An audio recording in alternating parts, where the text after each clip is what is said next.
everybody, and welcome back to my channel.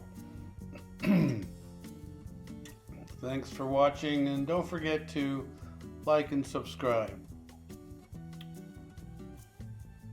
Today we're looking at the part of my trip I made up to Austin, Minnesota from Fort Worth, Texas, and came back. You'll see in my other videos in this series that I spent 52 days going up there and coming back, staying multiple nights at various campgrounds, including Corps of Engineers, state parks, national parks, even a casino, and 3 Boondockers Welcome. That's in the playlist if you want to check those out. This one in particular is most of the way through Iowa. From northern Iowa, I started at Ledges State Park, and there's a whole video just on Ledges State Park, beautiful place. And in this episode, I drive down through most of Iowa, and Iowa is very flat. I get down to Nine Eagles State Park and have a rather unique experience that you'll see in the following clips.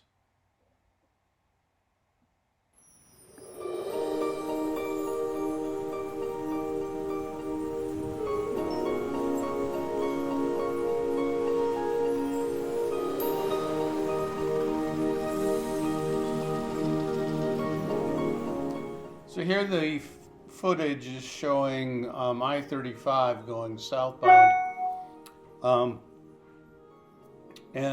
Like I said, Iowa is very flat for the most part. The state parks I stayed at did have a little bit of topography and geology, which I discuss a little bit in the video on Ledges State Park. Nine Eagles is similar in many respects because I believe that the formations there are due to the glacial experiences that this part of the Midwest went through on multiple occasions as recently as 10,000 years ago. I grew up in Wisconsin, so I know quite a bit about some of the glacial formations that you can see in the landscape. So here I'm getting closer to the park finally, and that's a Amish buggy there on the left that just drove by, and there's a couple more up here on the right, and I actually see a farm on the left that had 5 buggies in its parking area, and they all look the same. They're all square and black and drawn by one horse. It's like everybody wants to be the same and never outdo your neighbor, which kind of a refreshing thought. So I get down here, and you can see this area has a little more relief to it, more topography. You can probably tell that some of these grades are a little on the steep side. Nothing too severe, really, but much different than the time I spent on I-35, which, did I say, is very, very flat.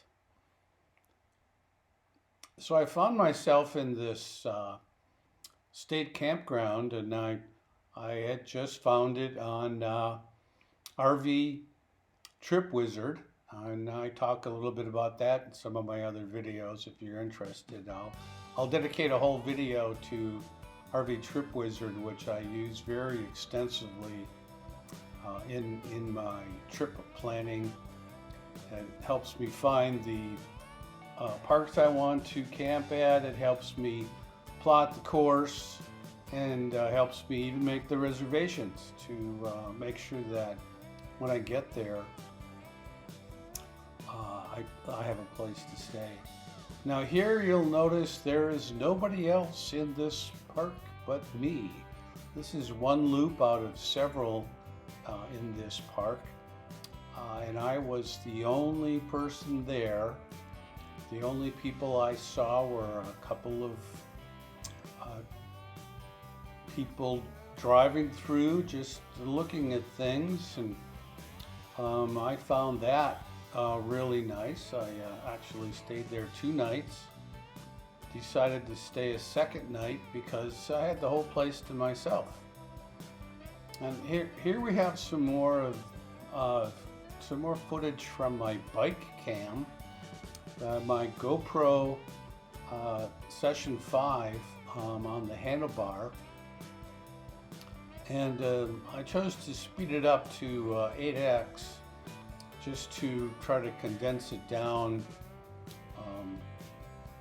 as much as possible.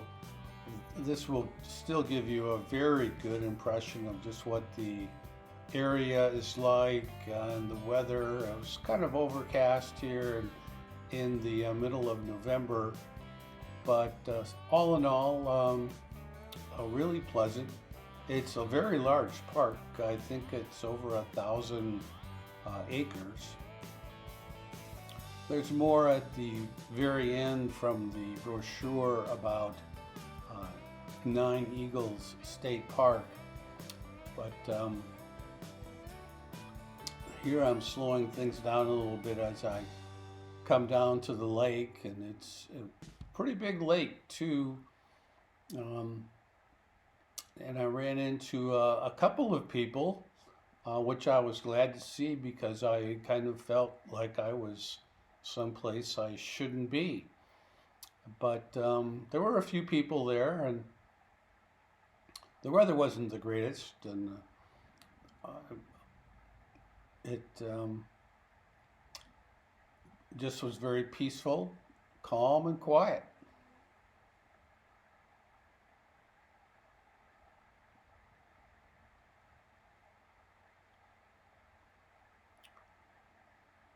So I stayed the one night, and then the next day I decided I'd stay one more night, and I went up to the bulletin board at the entrance to the campground loop, and they were still using the stuff your money in an envelope and write down your contact information and get a carbon copy and put that on your dashboard.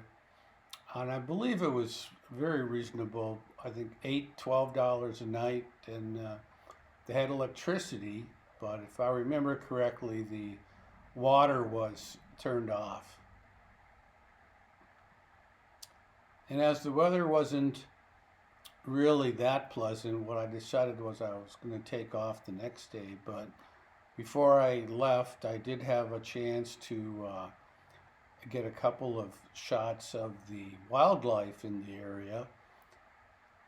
I woke up and looked out the window, and there were several deer walking around one side of my trailer. And a little while later, I got out and got the camera and was able to take some of the pictures you'll see coming right up.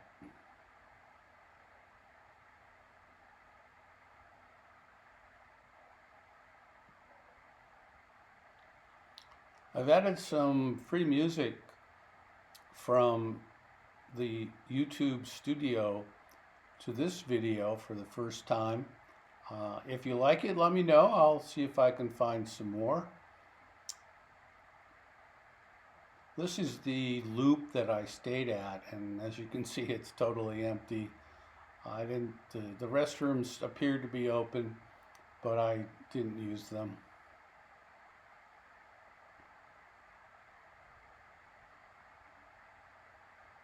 Coming back down to my rig here. And that's about the end of my stay. By the way, notice the fly paper hanging on that branch. I hate flies, so I do my best to get rid of as many as I can. There weren't very many, but still. These are the deer that I saw. Hope you enjoyed the video and got something out of it. And I will see you down the road.